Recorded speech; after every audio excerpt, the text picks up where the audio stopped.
Hello, today we're going to be making a rice pack.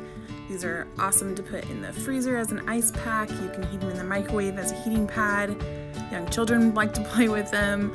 They're great gifts as well, so if that interests you, please keep watching. Okay, to start out, I'm going to be using a Singer Promise 2.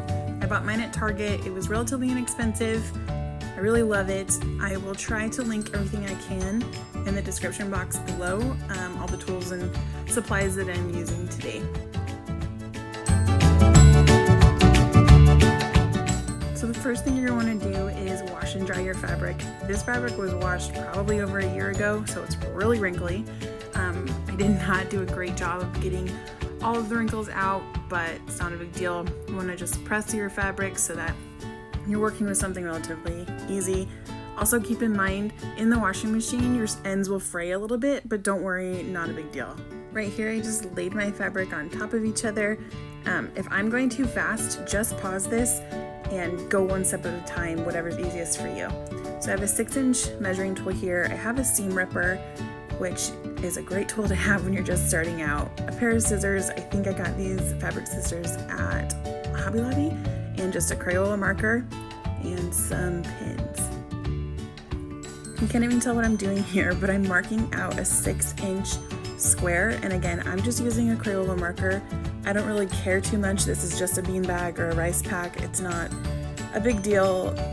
If this were a dress or something more like a gift, I would just use chalk or like a fabric pen. Okay, you can kind of see the guidelines here I gave myself for that 6-inch square. I'm gonna cut it out, and then I'm just gonna put my scraps in my scrap pile. So now you'll have your 2 squares. Mine are still a little bit wrinkly, but that's okay. And I'm gonna put them right sides together, which means the printed sides are gonna be touching. Sorry, my daughter's playing with the tub right there. Then I'm gonna cut any extra threads I have. Next I'm gonna do is pin 3 of the 4 edges.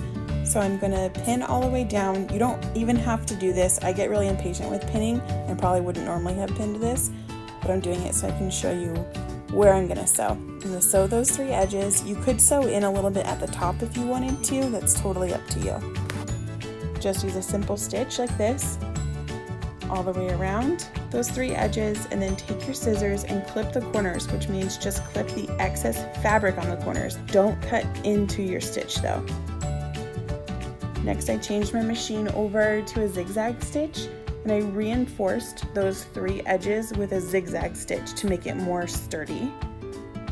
And then after this is done, it looks a lot cleaner, and then I ended up turning the fabric right side out.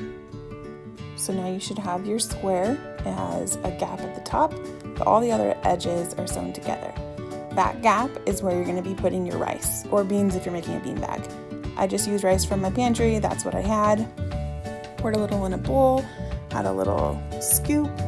I've tried to pour it directly into the bag before and it didn't go super great, so I just use a scoop now.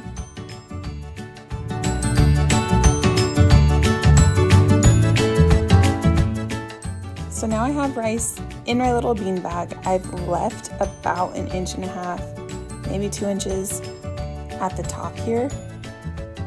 You could fill it less if you wanted to. I might have made this one a little bit too full.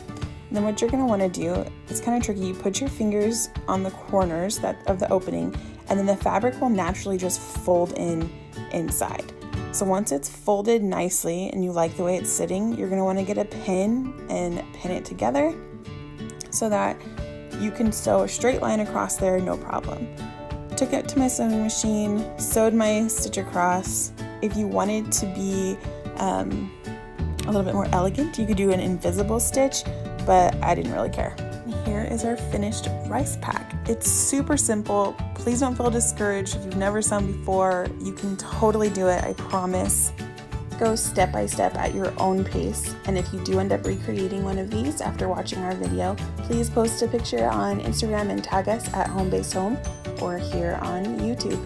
Have a great day. Thanks so much for watching.